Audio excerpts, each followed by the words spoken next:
What happens when a new head coach hasn't coached a single practice, yet nearly half his roster is already on the clock?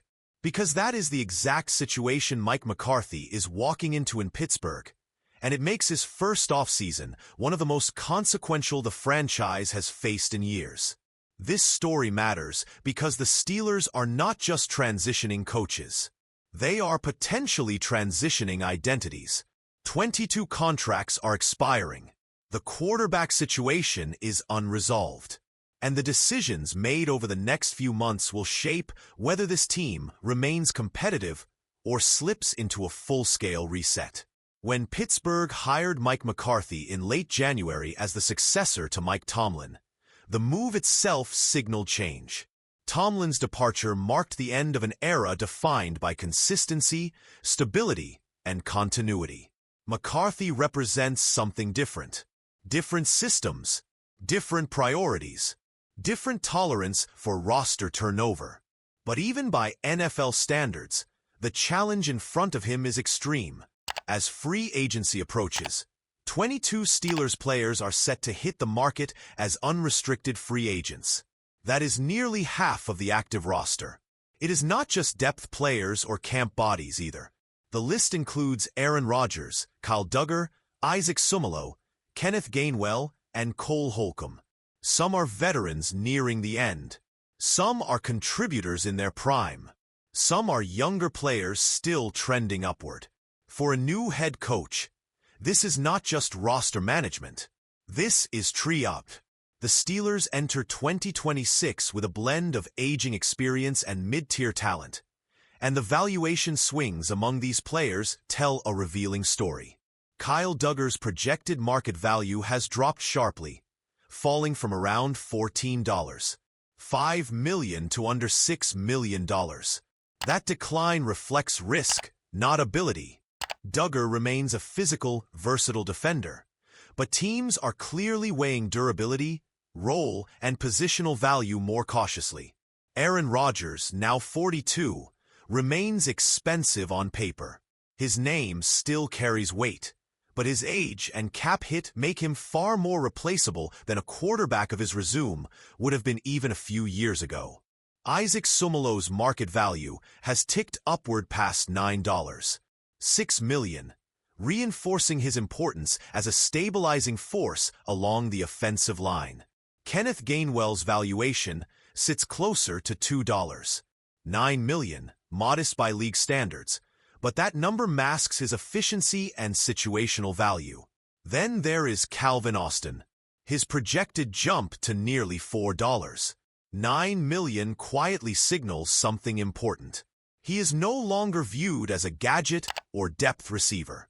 He is being evaluated as a player still ascending. Veteran depth pieces like Adam Thielen, Miles Killebrew, and Dean Lowry sit on the opposite end of the spectrum.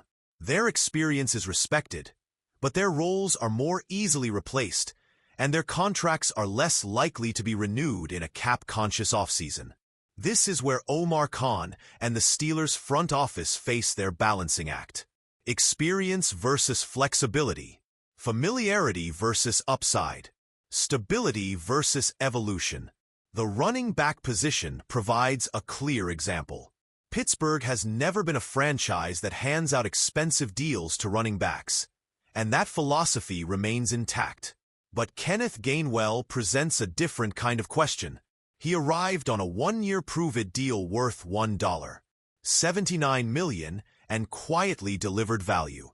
In the playoff loss to Houston, when much of the offense struggled to find traction, Gainwell was one of the few players who consistently generated positive yardage. Over the regular season, he led the team in all-purpose yards, surpassing 1,600. Those numbers do not demand a massive contract, but they do demand consideration. At a market value just under $3 million, retaining Gainwell would align with Pittsburgh's historical approach while preserving a productive, low-cost contributor. Letting him walk would not be catastrophic, but it would remove a reliable option at a position already defined by volatility. The secondary presents a more delicate dilemma. Kyle Duggar brought physicality and flexibility back to the Steelers' defensive backfield. His presence allowed Jalen Ramsey to play more aggressively, to take risks knowing there was a tone setter behind him. That kind of synergy does not always show up on a stat sheet, but it shows up on film. If McCarthy allows Duggar to leave while simultaneously trying to repair and retool the rest of the secondary, the hole created would be difficult to fill quickly. Even at a reduced market value, Duggar's skill set addresses a need that cannot easily be patched with a late-round pick or bargain signing. On the offensive line, Isaac Seumalo stands out as a priority. He appeared in 15 games last season and provided consistency in a unit that depends on communication and cohesion. Whether Aaron Rodgers returns as the starter or the Steelers pivot toward a younger quarterback, Seumalo's presence offers protection and stability. Quarterbacks do not develop in chaos. Veterans do not thrive behind uncertainty. Seumalo is not flashy, but his value lies in what he prevents from happening. Adam Thielen's situation is more straightforward. His time in Pittsburgh was brief, and it served its purpose. After Mike Tomlin stepped away following the playoff loss, Thielen also closed the chapter on his 13-year career. His contribution was never about long-term planning. It was about professionalism, leadership, and finishing strong. The broader question remains how aggressive Pittsburgh intends to be.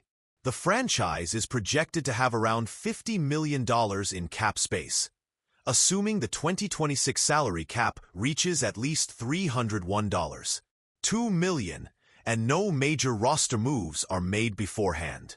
That number gives Omar Khan flexibility. It also creates expectation. Cap space is only valuable if it is deployed wisely.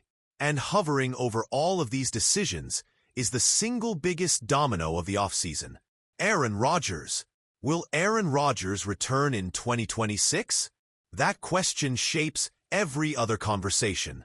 After a 2025 season in which the Steelers captured the AFC North before falling 30-6 in the wild card round against Houston, Rodgers' future is once again front and center. Last season, Rodgers was the oldest quarterback in the NFL until Philip Rivers briefly announced his return. If Rodgers plays in 2026, he would almost certainly reclaim that distinction. Age alone does not disqualify him, but it changes the margin for error. Rodgers has been consistent when discussing retirement. He has spoken openly about wanting to win another Super Bowl. His time in New York did not bring that result. His move to Pittsburgh reignited the possibility, even if the ending fell short. Since he has not declared his retirement, the expectation around the league is that he will return. Steelers insider Mark Kaboly has echoed that belief, saying that Rodgers is likely to be the starting quarterback unless he reaches a definitive decision to walk away entirely in the coming weeks. The hiring of Mike McCarthy only added fuel to that expectation. McCarthy and Rodgers share a history from Green Bay, one that includes both success and tension. Bringing McCarthy to Pittsburgh was widely interpreted as a signal to Rodgers that the organization is committed to maximizing the remaining window. McCarthy himself has addressed the situation carefully, stopping short of guarantees, but suggesting confidence that Rodgers will be back under center. Still, nothing is final until a contract is signed. Until then, the Steelers' quarterback room remains unresolved. If Rodgers retires, McCarthy is expected to pivot quickly toward Will Howard and Mason Rudolph. That shift would not simply change the depth chart. It would redefine the team's timeline. A Rodgers return keeps Pittsburgh in a win-now posture. It justifies retaining veterans, investing cap space, and prioritizing immediate stability.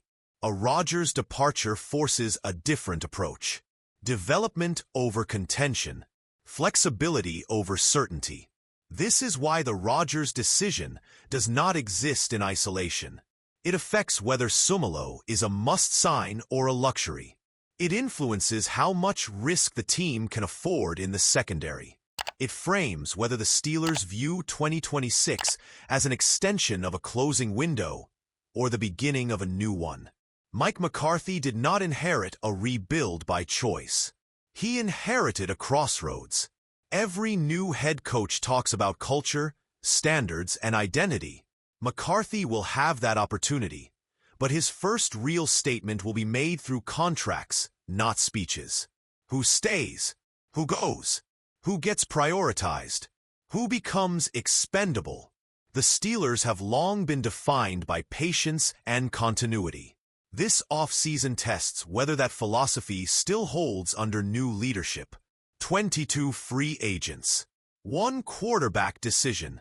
A significant amount of cap space. And a fan base accustomed to relevance, not reset. So here is the question that matters most, and it is the one worth debating. If you were in charge, would you commit to one more season of Aaron Rodgers and push to keep this roster intact? Or would you accept short-term uncertainty to build something new under Mike McCarthy?